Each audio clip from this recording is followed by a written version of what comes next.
Support comes from the Missouri Forest Products Association, committed to conservation and careful management of the state's forests to make them more resilient and better habitats for wildlife. ChooseWood.com. Welcome to St. Louis on the Air. I'm Sarah Fenske. In 1968, Jane Elliott was a teacher in a small, all-white Iowa town. On the day after the assassination of Dr. Martin Luther King Jr., she conducted an exercise that changed her third-grade students forever. The now famous Blue Eyes, Brown Eyes exercise showed Elliott's students how irrational prejudice was. It later became the subject of the Peabody Award-winning film The Eye of the Storm. Joining me in studio to talk about it is Jane Elliott. She's an internationally known teacher, lecturer, diversity trainer, and recipient of the National Mental Health Association Award for Excellence in Education. And she's here in St. Louis to kick off Diversity Week at Washington University Medical Campus. Jane Elliott, welcome to the show. Thank you. Thank you for having me here. Do you have questions for Jane Elliott? How can we teach our children to overcome prejudice? Give us a call at 314-382-8255. That's 382-TALK. Or you can send us a tweet at STL On Air or email us at talk@stlpublicradio.org. Jane Elliott, do you remember where you were when you learned that Martin Luther King Jr. had been assassinated? I wish you hadn't asked me that because I can't remember that day without getting sick to my stomach. I was coming home from school. It was in April. We were studying the Indian unit in order to have something to keep the kids interested. In April, kids, the sap is running and they want to get out. And so we did the Indian unit. And my previous year's students had made a teepee. I was taking it home to wash and dry it, and the next day we were going to paint Indian symbols on it, chosen by white folks. We were going to read Indian poetry, written by white folks. We were going to sing Indian songs, written by white folks. And we were going to learn the Sioux Indian prayer, which was taught to the Native Americans by white folks, which says, "O Great Spirit, keep me from ever judging a man until I've walked a mile in his moccasins." I walked into my house that night and the telephone was ringing. I answered the telephone. It was my sister. She said, "Do you have your television on?" I said, "No." She said, "You better turn it on." I said, "Why?" She said, "Because we shot him." I said, "Who'd we shoot this time?" Because we were in a let's shoot people mode at that time. There'd been a lot of assassinations. Yes, it was like a joke. And she said it was Martin Luther King Jr. And then all the joke was over. Mm-hmm. All the laughter was done because, you see, for me, Martin Luther King Jr. represented hope. And for me, hope is an acronym for holding on to positive energy. That's what he did, and that's what I taught my students about him. And he had been our person of the week in February and dead in April at the hands of an assassin. And I had to go back into my classroom the next day and explain to my students why Martin Luther King Jr. was in the street, why anyone would shoot him, and I didn't know how to do it. Mm-hmm. And so I washed the teepee, dried the teepee, put the kids to bed, fed them and put them to bed, laid the teepee out on the living room floor, turned on the television, and there was Walter Cronkite interviewing 3 leaders of the black community. And he asked those 3 men, when our leader was killed, his widow held us together. Who's going to keep your people in line? In line? I was that's not the worst of it. Your people. Those are my people he was talking about. I was furious. How dare he ask that question? It's as if this is a subset of the human condition. I was just furious. So I changed the channel. And there's Dan Rather asking leaders of the black community, "Don't you blacks think you should feel sympathy for us white people because we can't feel the anger at this killing that you blacks can?"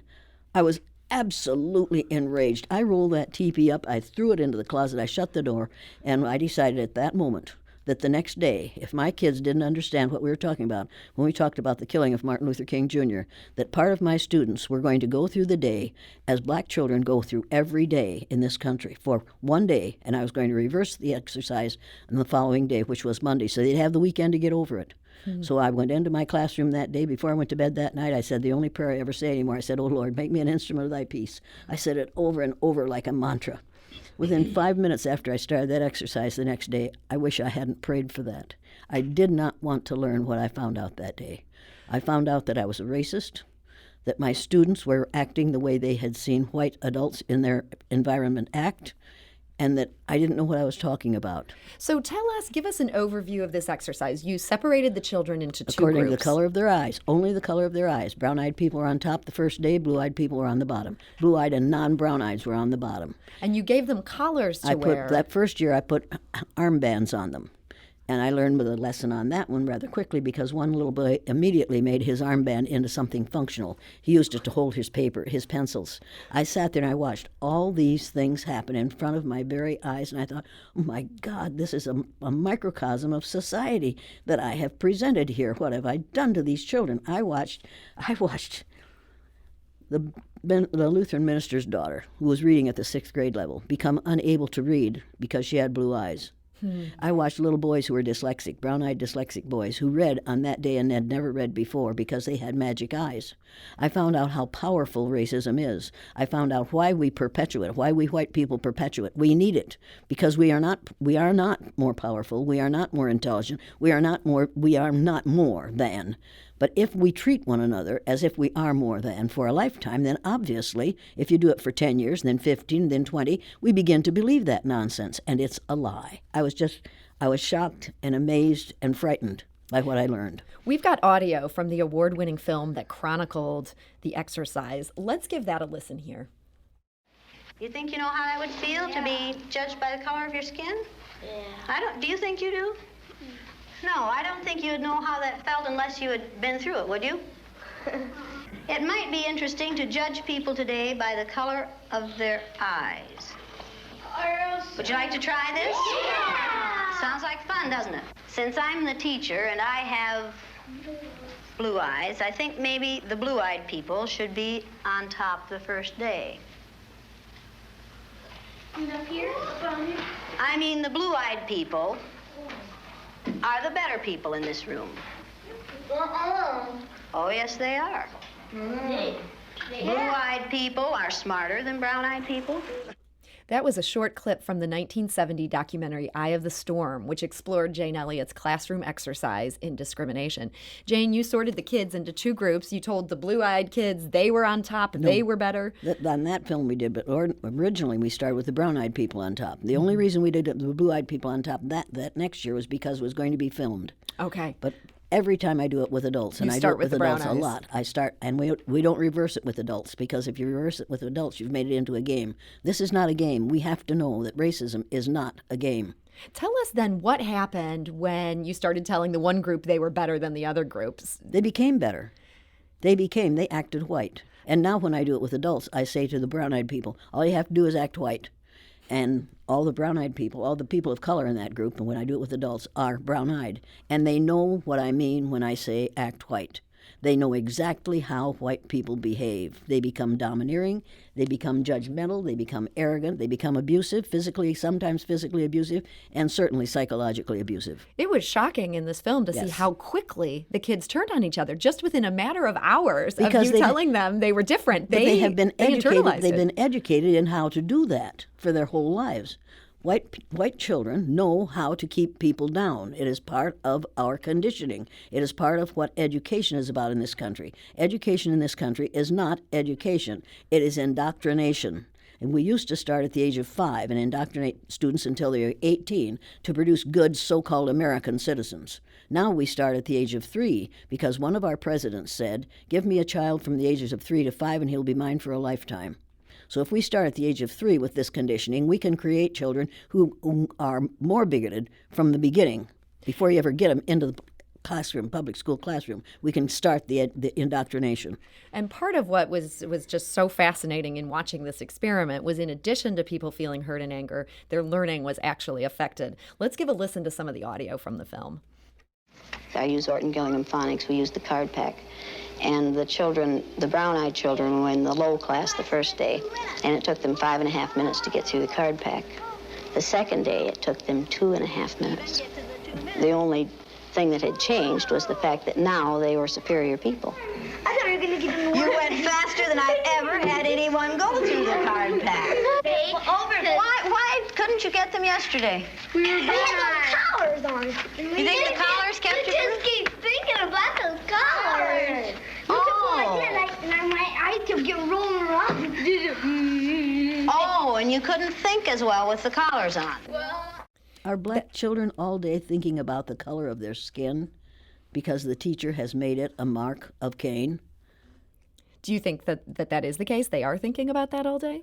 I think they have to think about that. They have to be constantly prepared to react to what we are calling little problems now. Mm-hmm. In fact, what we are, don't get me started. I am so angry at the new kind of thing that we're teaching people with this white privileges business, which is based on race. I can do these things because I'm white because of my race. I can do these things because of my race. Well, since we're all members of the same race, then if somebody can do these things because of their race, then everybody can do them because we're all members of the same race. We've got to stop talking about race and start talking about human beings. You and I are members of the same race. Every person in St. Louis is a member of the same race. There's only one race on the face of the earth. It's the human race. And we are all 30th to 50th cousins with every other person on the face of the earth. Now, lots of people of color don't want to hear that. Most white folks don't want to know that. So I challenge them to get your DNA done. Take it back as far as you can, and you'll find out that in your DNA, there is DNA from a country in Africa. Every single one of us. We've got to stop talking about biracial and multiracial and talk about mosaic, because those that we call biracial are really mosaics. They are made up of many different elements, something new and beautiful, made up of many different elements, and something wonderful. So has been a lot of conversation recently with white people trying to say we're aware of the fact that we've gotten certain advantages for being white. And I think that's what they mean by talking about white privilege. But you're saying that makes you angry to hear people talk about that. They've gotten those advantages because of white ignorance. Mm-hmm. People of color know better. They know we aren't better. They know we aren't more intelligent, but they also know if they want to get along with us and if they want to make it in this country, they'd better learn to act white, and they'd better learn to keep their place. And we have had more problems since Barack Obama became president because white folks are angry. 30 to 40% of white folks are angry about a black man in the White House, even though the White House was built by black people. We need to take a quick break, but we'll be back shortly to continue this conversation. This is St. Louis on the Air on St. Louis Public Radio, 90.7 KWMU.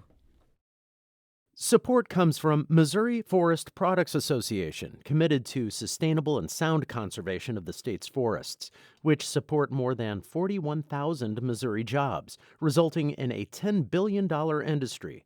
ChooseWood.com. And now back to our conversation with educator Jane Elliott, whose famous Blue Eyes, Brown Eyes exercise helped dismantle her third graders' prejudice. And we're also joined today by Rachelle Smith. She's a diversity, equity, and inclusion leader for the Washington University School of Medicine. Rachelle, welcome to the program. Thank you. Thank you very much. Do you remember a key turning point in your recognition of racism? Give us a call at 314-382-8255. That's 382-TALK. Or you can send us a tweet at STL On Air or email us at talk@stlpublicradio.org. Rachelle Smith, the reason that Jane Elliott is in St. Louis today is that WashU School of Medicine has invited her to speak. What about her work was appealing to those of you at the School of Medicine? So I would like to connect her work to the theme for the week, which is belonging. And one of the things that we as an institution recognize is that belonging does not happen serendipitously. Belonging has to be an intentional process. Belonging directly connects with the idea of inclusion and diversity and equity. And in order for this to take place, we have to talk about some of the myths that exist in society that are the complete antithesis of belonging. And one of the myths that exists in society is race. And many people don't recognize that race is a social concept. Race isn't biological. Race does not run in our DNA. Race is how somebody somewhere hundreds of years ago decided to categorize the human race, right? Different ethnicities throughout the human race. And one of the things that we know for a fact is that these categories have changed over time. And as a result of that, these categories and race and racism, we see these things manifesting within our community when it comes to health disparities, when it comes to the life expectancy of women of color when they give birth to their children, when it comes to life expectancy, depending on which zip code that you live in.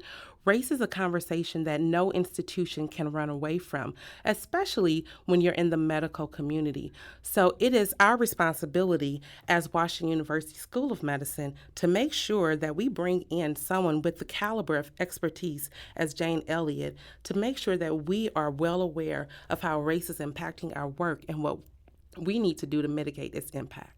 Jane Elliott was speaking before the break about how angry she gets about some of the ways that people talk about privilege and the idea of white privilege. Do you share her thoughts on that, or do you think that's an important reckoning that white people have to do?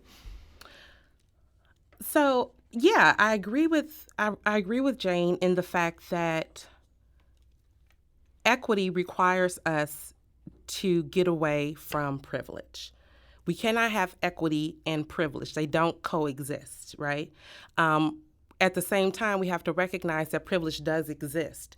So what I like to call on my white cousins to do is, when you're in a situation that you recognize that you hold privilege, use your privilege to create equity. Mm-hmm.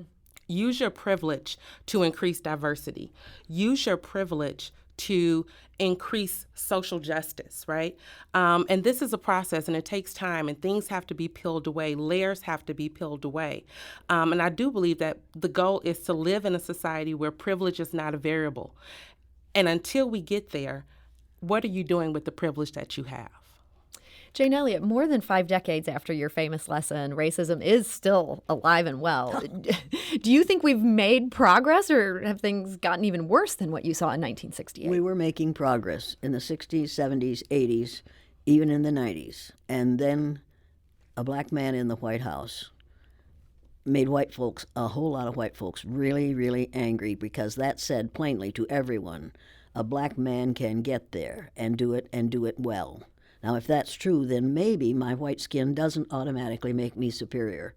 And you think that freaks people out? And it knocked the socks out from everyone who believes in the rightness of whiteness. And so we have to fix that. And we fixed it by electing someone who is as ignorant as you can possibly be where race and everything else is concerned. You're referring to our current president. What? You're referring to our current president. You think so? I guess maybe I've come to an assumption here, but I'm guessing I may be correct here. You mean number 44 and a half? No, I take it he is not your president. He occupies the White House, and that says to some people he belongs there.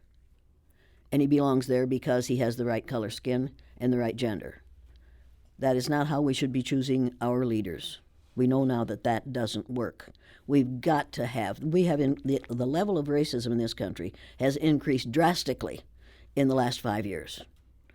No one would have been foolish enough to say that there were good people on both sides of that riot. No one would be foolish enough to say we have to build a wall on the southern border of the United States in order to keep those people of color out because brown-skinned people reproduce too rapidly. No one with any sense would say those things. But this is a common statement that's being made now because white people realize that within 30 years they will have become a numerical minority in the United States of America. We have to stop fearing that and realize that those people of other color groups are brighter, in many cases much smarter than we colorless people are, much more willing to adapt, much more able to adapt, and know a whole lot more about racism than I will ever learn. My heroes are black women, like this one. Make no mistake about this. I'm absolutely serious about this. I think about what black women put up with on a daily basis in this country and send their children down the street, send them out to work, send them to school, send them out in good shape, and bring them home at night bloodied and battered and beaten, put them back together and send them out again the next day, hoping that something better will happen. How long, oh Lord, do we expect them to keep on hoping? We have destroyed hope with this situation right now. This is a practically hopeless situation unless people of all color groups, and there are 2,500 different skin colors on the face of the earth. Now, if you can think of 2,500 different names for races, you've got too much time on your hands, but go ahead and try for it. We are outnumbered now, white people. So-called white people. We need to change our behaviors now because we're playing catch-up ball. Make no mistake about this. We have to change our behaviors today if we want our children, our grandchildren, and our great-grandchildren to survive in the future. Rachel Smith, Jane Elliott is speaking that she sees very little hope right now. Do you feel the same way? That's a difficult question. Because on one hand, if I give up hope, then why am I doing this, right? And at the same time, I have to acknowledge that I live in a society that makes it very difficult for people who look like me to wake up every day and put one foot in front of the other and to keep going. I would be lying to you if I didn't say that I pray for my 4 children every day, and I actually pray a very different type of prayer for my 3 sons that are African American. Because you're worried about what they'll specifically encounter. Yes. My oldest son, he's 19 years old, and I'll never forget when we moved into the community that we currently lived in. I would look up and every once in a while I would see little Ryan. There's nothing little. He's like the biggest person in the house now, but we call him little Ryan. Every once in a while I would look up and I would see him talking to the police in the community. We would have like neighborhood barbecues or, whatever types of get-togethers, and he would be talking to the police, the local Chipotle. He's talking to the police. And I asked him one day, I said, Ryan, why do I keep seeing you talk to the police officers in the community? And he looked at me and he didn't blink an eye. He didn't bat an eye. He said, Mom, in the event that anybody ever gets in trouble that looks like me, I want them to know personally that they know me, so it couldn't have been me. He felt obligated to do that. For his own safety. That must have been so sobering as a mother to hear him say that. I couldn't imagine having to live my life. At the time we had this conversation, he was 15 years old. Could you imagine being 15 years old and being worried about your safety? But he couldn't imagine what you were worrying about either. Yeah. Because I told a group of students one anyway, and the 3 black young males came up afterward and said, I'm glad you told that story about the black woman. I'm going to call my mother every week from now on. Yeah. I didn't realize how worried she was. Yeah. Oh, my God. That's a lot. What kind of a burden do we put on black males and their mothers, and then, when they succeed, refuse to admit that they are successful? Yeah. They aren't successful unless we can put them behind bars. Then they have lived down to our expectations of them. Mm-hmm. Jane Elliott, you said in a film that aired on PBS, I believe in the 1990s, you said, if educators were determined, I think we could be very successful in wiping out the necessity for this exercise. And that was now many years ago. And there were so many educators who were so determined and so many people who engaged in this exercise. Do you look back on that optimism and wonder what you were thinking? I still think that if we changed education, we could change the level of racism in this country. I have proof in the students who went through my classrooms in 3rd grade and then junior high. Tell us a little bit about proof in the way they react, in the way they act to racist jokes after they've been in the classroom. I'll never forget the little boy who's sitting down the table from me at the lunchroom, and all of a sudden he stood up and he took the kid next to him, pulled him up by his shoulders, pulled him up, slammed him down, pulled him up, slammed him down. I went over, I said, what's going on here? And he said, he used the N-word. We don't use that word in this school. Wow. He went on to into junior high. My sister was substituting at the junior high level, and the English teacher came down for lunch one day, and she said, the worst thing just happened in my classroom. What happened? I used the N-word, and one of those kids stood up and said, we don't use that word in this school, and if you're going to use that word, I'm going to go out in the hall until you stop using it. She said to my sister, what would you do? And my sister said, I guess I'd stop using the N-word. Mm-hmm. That kid taught that teacher, and then she didn't get reinforced from my sister because my sister had been listening to me all these years and to my father. And she said, I guess I'd stop using the N-word. We could change. Individuals can change this situation. If anybody thinks that one person can't make a difference, they need to look at the president. He's clearly making a difference. Maybe just not the one that you had hoped for. If one person can make a negative difference, then one person can make a positive difference. I have to say, as I watched the documentary of you doing this work, which obviously it had tremendous results, and yet as I was watching it, I was thinking no teacher today could get away with this. You were basically teaching kids to be prejudiced against each other. It kind of reminded me of Stanley Milgram's famous experiments where you were teaching kids how horrible they could be, but for a couple days they were being genuinely horrible. Do you think we're too afraid of doing things that could end up in the short term being painful? Of course we are. Teachers are afraid of losing their jobs. I remember being told in a social studies education course, when you get into the classroom, do not teach in opposition to the local mores. The people who are paying your wages through their taxes have the right to have their children learn what they want them to learn. That is absolutely miseducation of the American mind. I believe that the word educator comes from the root duc dus, which means lead. the prefix E, which means out, the suffix ate, which means the act of, and the suffix or, which means one who does.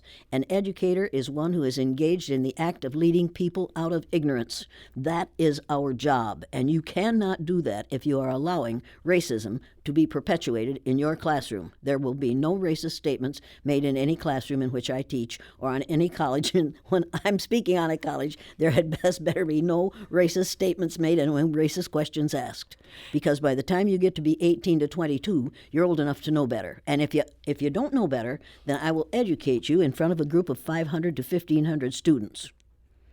And that should put the fear of God into people. No, it puts the fear of Jane into people. I know that. And I don't look like God, but God is a female. But no, God has neither gender nor color.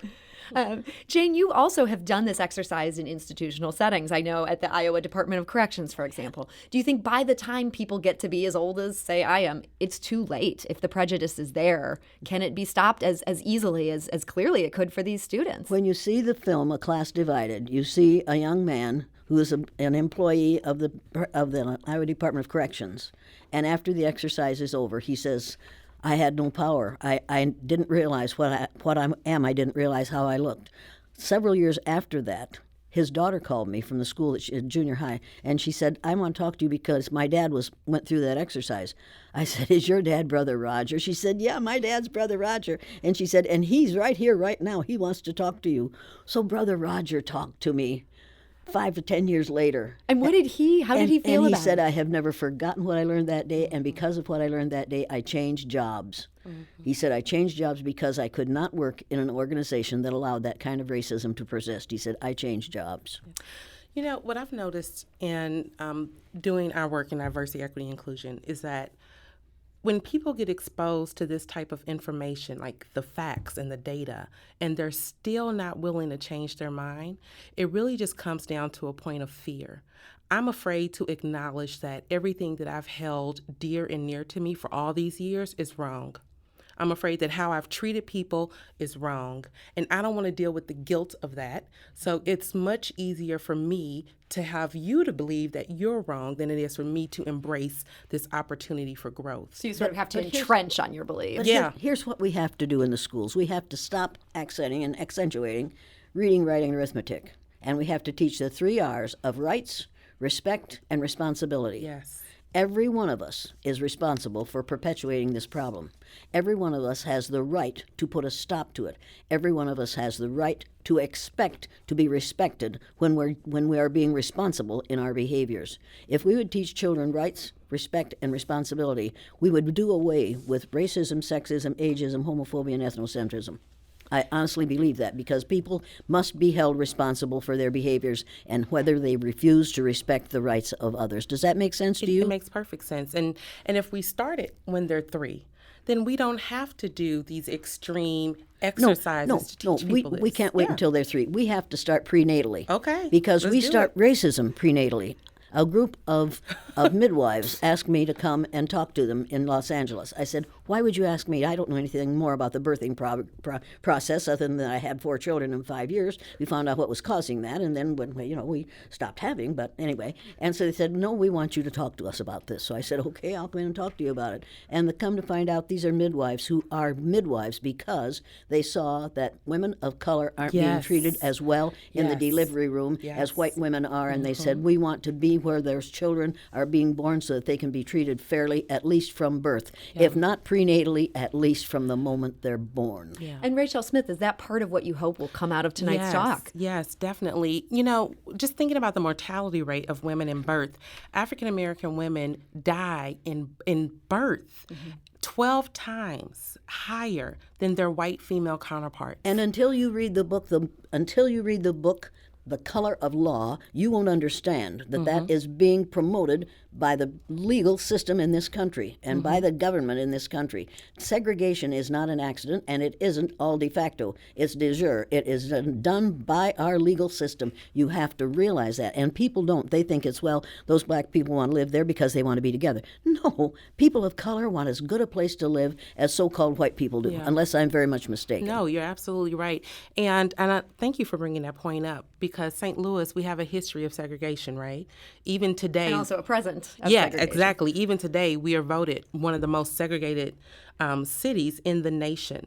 And one of the things that we've struggled with is our once lines of de jure segregation have now become our lines of de facto segregation. And to your point, yes, there are policies and procedures keeping these things into play and keeping these things into action. And all of this rolls over into access and equity and distribution of resources, right? So if there's no fresh grocery store in my community, the chances of me having high cholesterol and high blood pressure, it shoots through the roof, because what are my options? What am I going to eat? And the people who have those grocery stores know that.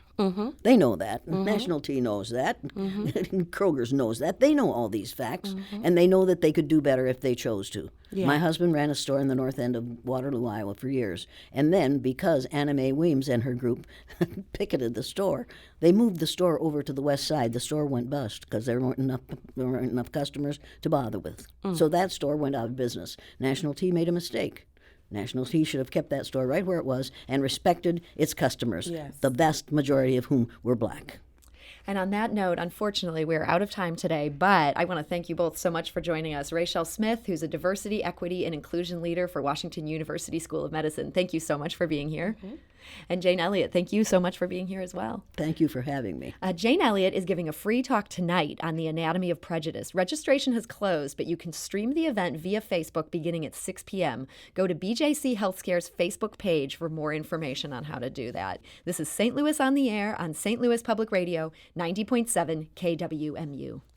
Support comes from the Missouri Forest Products Association, committed to conservation and careful management of the state's forests to make them more resilient and better habitats for wildlife. ChooseWood.com.